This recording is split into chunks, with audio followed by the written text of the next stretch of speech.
Hey guys, welcome to Bastion Time. I'm your host Bastion. This is my review of Immortals Fenyx Rising. Yes, I know, it's super late, and the little peek behind the scenes is this is the third time I've recorded this review because basically the first time I recorded the review, I wasn't even finished with the game. I was just so in love with it, I wanted to babble about it, and I babbled. I babbled for almost 20 minutes, and then when I went to edit it, it was just a chaotic mess. And I didn't even cover some of the more important things. It was just structured terribly.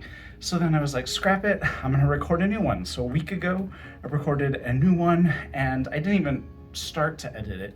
It's just, as soon as I finished recording that, I was like, nah, I need to redo this one a third and final time. So this is the last version I'm gonna take, last stab I'm gonna take at it, so we'll see how it goes.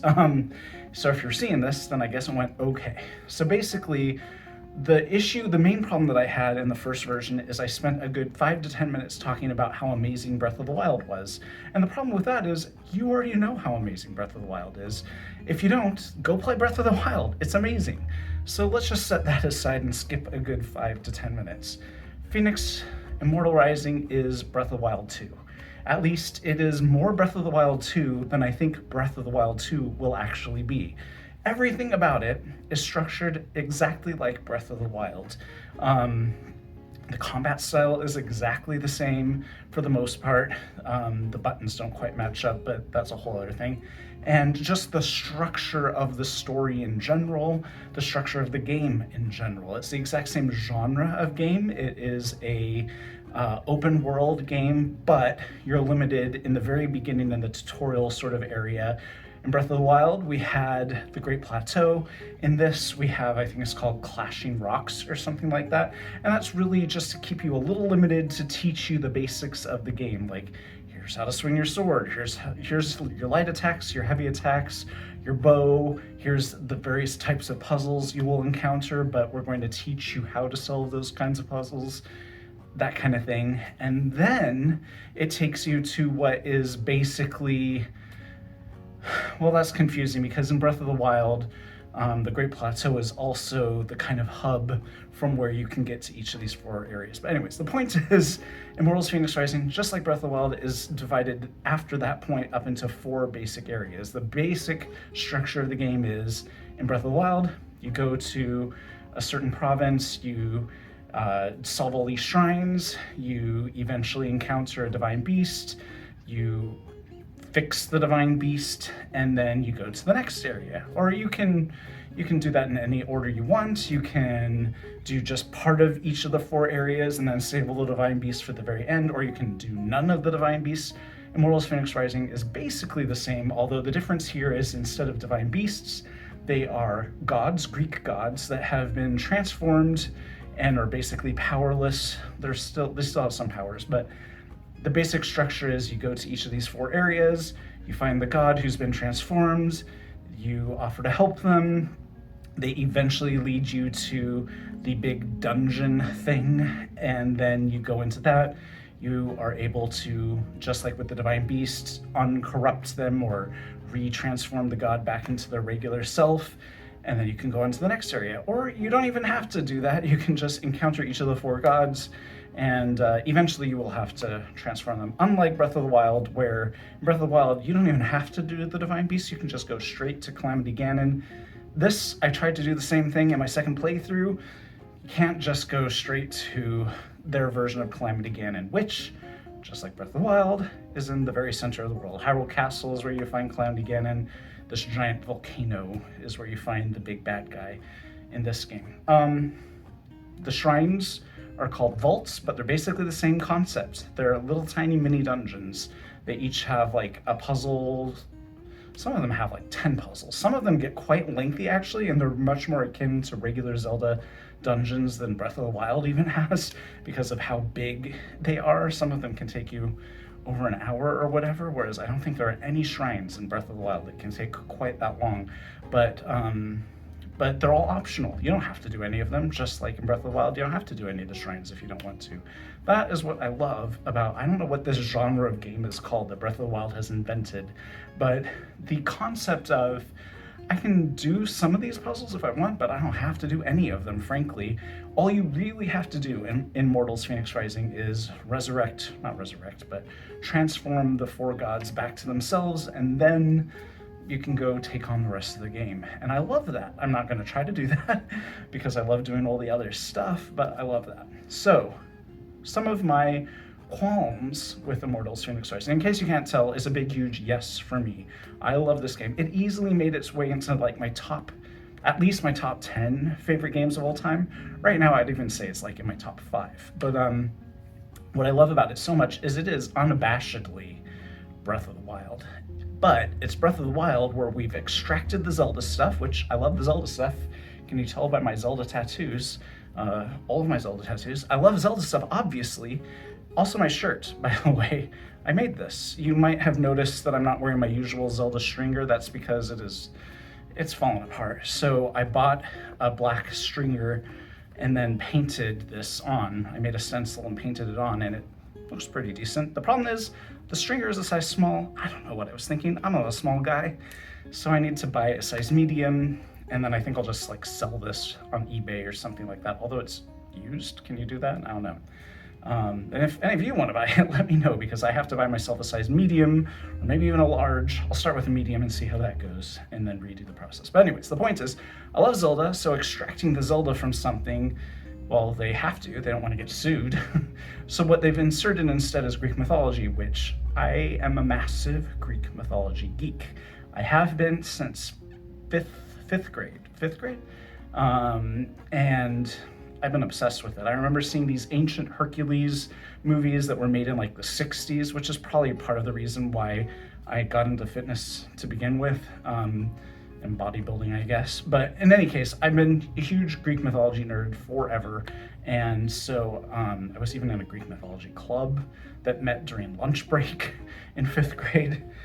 Yes, super geek. But anyways, the point is, I love Greek mythology, so I've been Percy Jackson books, love them because that author is pretty faithful to Greek mythology.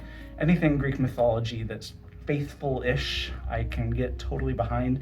And this game is super faithful to all of the myths. I'm surprised. Usually, like when Disney did the Hercules movie, that bears practically no resemblance to the actual Greek mythology. First of all, even the fact that we're saying the word Hercules is wrong. That's the Roman version. It's the Greek version's Heracles, but I digress. They make a joke about in Immortals Fenyx Rising, which is awesome. But in any case, I love Greek mythology, so the fact that this game is so super faithful, it's like as if all that Greek mythology has already happened, and then this is the sequel to all of that, which is really cool. They're not trying to redo any of the myths. This is like the fan fiction to come afterwards. But in any case, one of the things that I really don't care for is, and how to put this kindly in case any of the writers ever watch this, I can't tell if the writers are native English speakers, because some of the dialogue is great. Most of the dialogue is great, and some of the jokes, everybody says the jokes are terrible. I actually like most of the jokes. Most of them are like dad jokes, and I mean, I've got a dad hat on. I could be a dad if I had ever propagated any children. But the point is, I'm into that. Fine, dad jokes are fine, but some of them are just like, that's not a joke. That is, you were trying to get to a joke and you really needed to like revise it a few more times to actually arrive at a joke. I'm thinking specifically of two. One of them is about Amazon, and if you know anything about Greek mythology, you know about the Amazonians, who are these women warriors, and they really try their hardest to make a joke that connects that to Amazon.com, but they don't quite get there. It's like, they were like, oh, placeholder joke, something about Amazonians and Amazon. And then as they're recording the dialogue, they're like, oh crap, we forgot to actually write a joke. Just say the word Amazon a few times and we'll figure it out in editing or something. Like, it wasn't a joke. It's like as if maybe it had been a joke in French. I understand that Ubisoft is in Quebec, right? Quebec. And so maybe they originally wrote the joke in French and translated it into English, but then in the translation lost the joke or something. I don't know. In any case, some of the jokes just don't quite work because they aren't actually jokes. They're like close, but not quite. But for the most part, I enjoy the humor and the tone. I also find the voices of Prometheus and Zeus far too similar. The structure of the game is there are these two narrators. Prometheus is telling the story of Phoenix, the main character, to Zeus. And their voices are so similar that if I don't read the subtitles, I get confused. Even in my second playthrough, I'm like, who's talking? The voices are too similar. The voice actor for Zeus, who's great, he's a great voice actor. I don't know what his name is, but he needed to have, in my opinion, a more booming, like deep voice. And then Prometheus can have the higher voice that he already has or something, but their voices are in the same octave, and it's just, it doesn't quite work. And then the other issue that I have with the game is about its story, and that is about the game at the very end throws two twists at you, and I'm not going to ruin what the twists are, but one of the twists, the first half of that twist pays off in the second twist, and it's like, oh, okay, I guess, why the heck not? But the second half of the twist is a red herring, and it's like, this is right at the end of the game. If you wanted us to think this other thing the whole way through the game, fine, but set that up in the beginning. Don't at the end of the game throw us a red herring and then immediately throw us the actual twist that just felt kind of clunky. And it didn't make any sense either. If I am playing the role of Phoenix, I should know everything that Phoenix knows, and then for Phoenix to suddenly state that this whole time that the version of the story that I, the viewer or player, have been playing was different because Phoenix knew this whole time this other factoid, is like, but I'm playing Phoenix. I should already know that. Like, do you know what I'm trying to say here? Like, Phoenix is an avatar for me, and it doesn't make any sense for them to be like, oh, well, actually what you didn't know the whole time was that Phoenix knew X, Y, and Z. And it's like, no, he didn't, or she, or however you play Phoenix. No, they didn't, because I was playing Phoenix and I didn't know any of that. So, and everything in the story points elsewhere, and I understand, like, the idea is the version of the story that you're playing is not the actual order of events. That's just a story. You're playing the story that Prometheus is telling to Zeus. It's just a little too overly complicated. But in any case, I love the game. It's exactly what I wanted. After playing Breath of the Wild, I didn't realize Breath of the Wild was what I always wanted in a video game, this free exploration like I had in the original Legend of Zelda. But now we got it again in Breath of the Wild, and then we're probably not going to get it again in Breath of the Wild 2. And if you want to know why I feel that way, watch my video about why Breath of the Wild 2 might suck.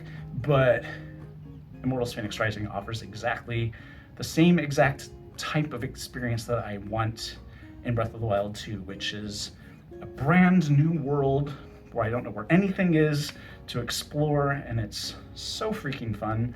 And anyways, it's so fun that I'm almost done with my second playthrough, and I'm already thinking, like, if I do a third playthrough right after this, I'm not going to do a third playthrough. I might do a third playthrough, but I might do it on Twitch or something like that. Anyways, that's it for my third babble about Immortals Fenyx Rising. I don't think this one went any better than the first two, but whatever.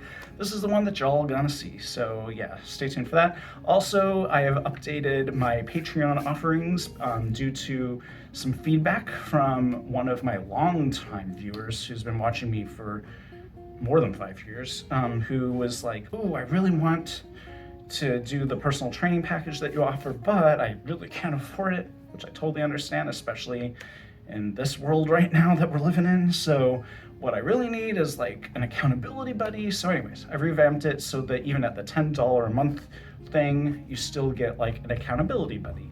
And I will go ahead and throw in other, I shouldn't because my time is valuable, but I will go ahead and throw in some workout tips and tricks and nutrition stuff as well. But in any case, check out my Patreon stuff at patreon.com/BastionTime because it's frankly dirt cheap as far as personal training goes. And anyways, that's it for this video. See you guys in the next one. Bye, guys.